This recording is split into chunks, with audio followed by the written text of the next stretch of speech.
Hello and welcome, I'm Mystical, this is Mystical Gaming. We're jumping into Watch Your Realms, and it's the patch has gone live on the Forerunner. Remember, this Forerunner account will be up there, Forerunner, okay, don't get confused. This is what we're expecting to hit global in maybe 3 weeks, I think. So it's about, yeah, we're about 3 weeks ahead, I think, on the Forerunner with regards. I'm just timing it down with the Guild versus Guild, okay? So we're on our last battle of the last week on Season 8. That's when the patch here goes live, so expect roughly the same, I would imagine, on global. Now, what have we done? So we've got the Demi Buff, okay? Right, let's jump into that to start with. So I'll cut the background here, and then we've got a video here of the Demi run. So what's happened? She's had quite a change, a significant change. Yeah, I'd say so. Significant change to her. She's had a damage increase. She's had a Lord skill change. So a Lord skill now gives out 5% extra damage to each ally, depending on how many enemies they've got in range. So what I did yesterday is I put her into Gear Raid 1. I wait for the mobs to come down, and then when the boss did the first heal, that's when I triggered her ultimate. And then I didn't trigger anyone else's ultimate. I put some other heroes with her, and the plan was to see how much damage she did yesterday and how much she does today. That's essentially it. So these are both the runs, running side by side, give or take a little bit. My timing's not brilliant, but there you go. So all that's happened is when the boss casts his ultimate or casts his heal, that's when I've triggered off Denny's ultimate the first time. I've done it with both of them. About the same. I mean, it's not perfect, but the gear's the same. It's not fantastic gear. It's just what I had on her because I didn't really use her, so she wasn't very usable. But now maybe she is. But I've put down some other heroes. The plan is to fail. That's the plan. Don't expect to get through it because I don't want to. I want to see how much damage we can do in total. If we clear the run, then the damage is finite because you know how much health all the mobs had, and then when you've done all of that, it doesn't change anything. So the idea is to actually fail this and see how it goes. So this is her. She's in the lead for a cultist team, just doing some AoE damage against the wall on Gear Raid 1 2022. So that's where it is. It's roughly lined up. There you go. That's now on the right hand side. That's her new range. You can see the new range there. That's why it got paused.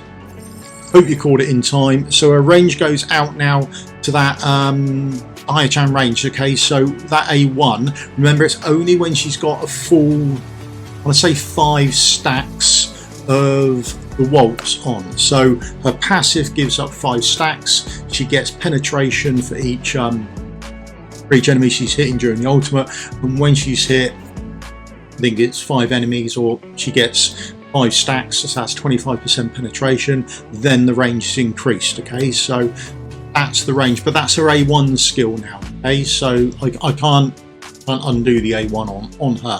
I mean, I pulled her when she was terrible, and now she's had a rework or a buff. We'll see how good it appears to be.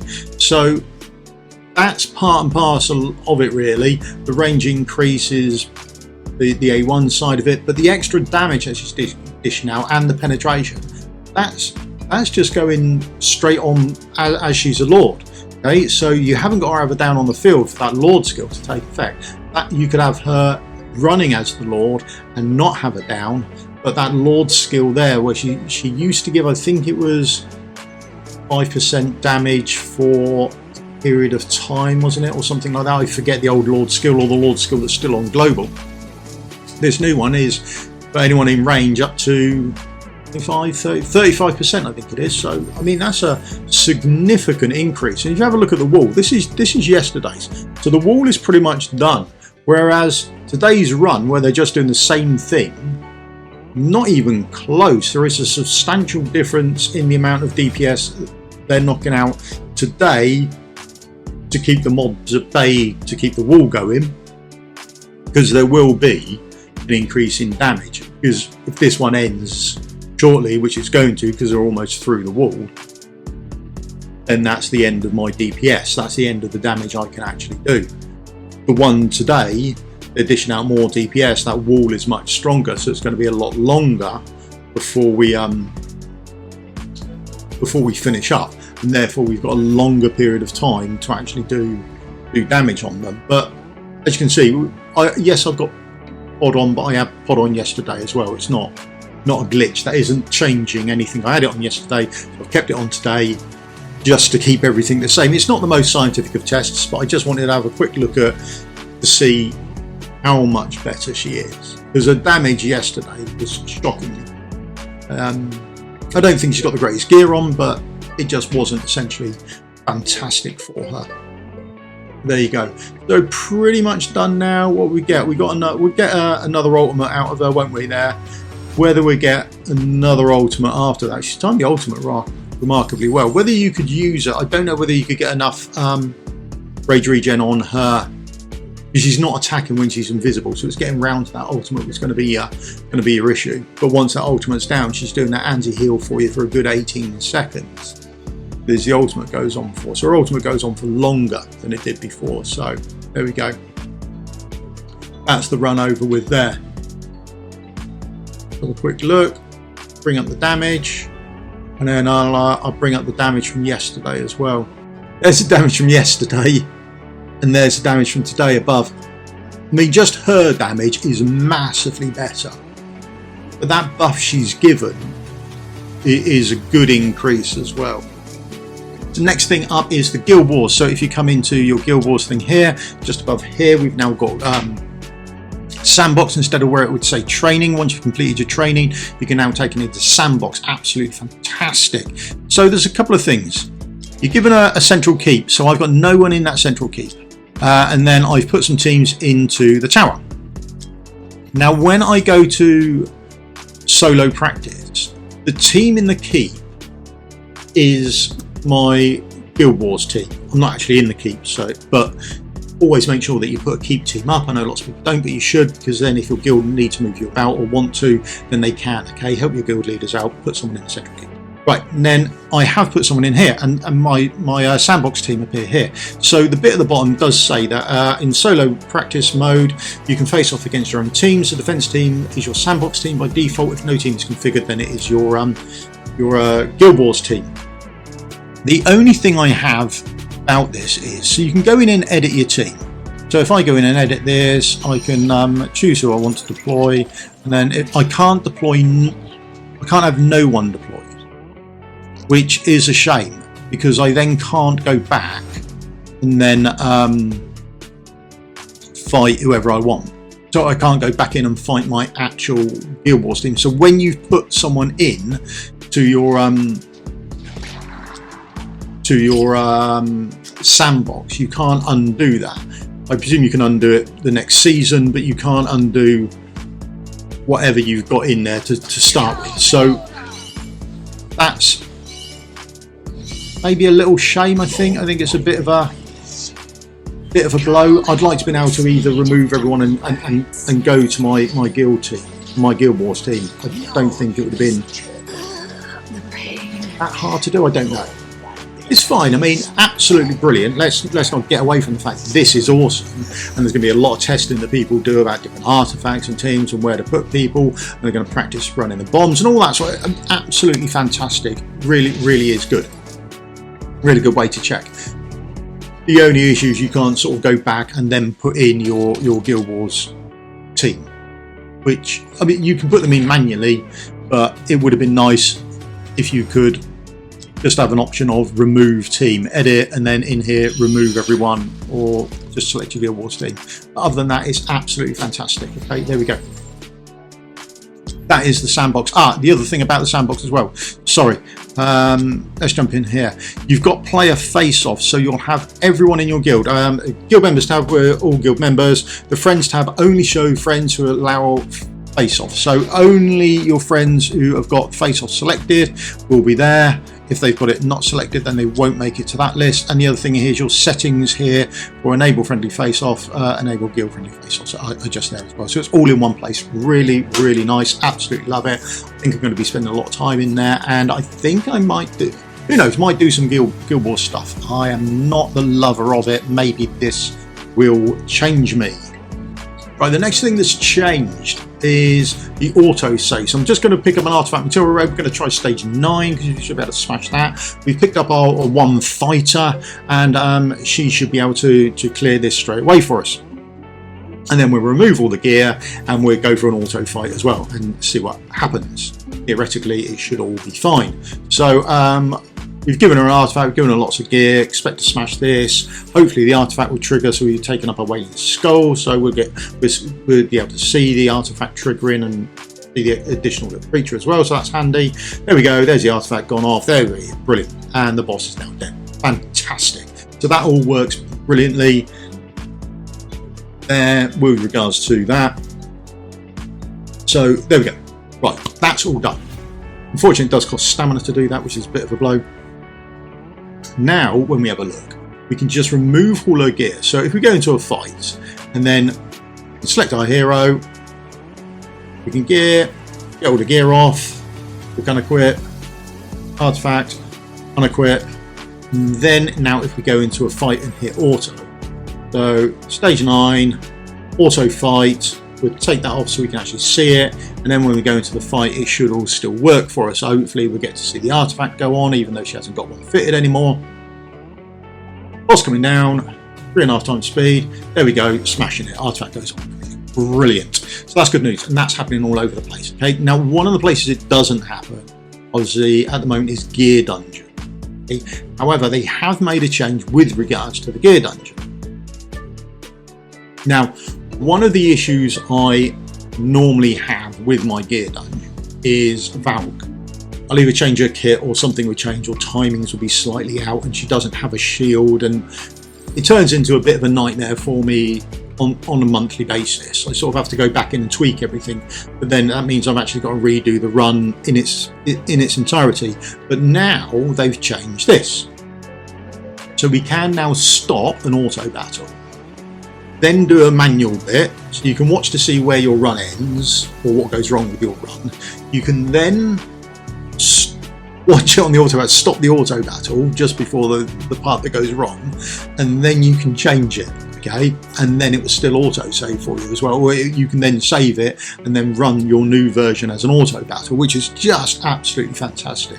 But where are we? We're now pretty much halfway through the run. Why 26 out of 60? There we go, there's the 30. We're halfway through the run now. I'm going to wait until the end. I'm going to do a little change on something, not to mess it up. And then we should be able to auto save that, and that should be our new auto.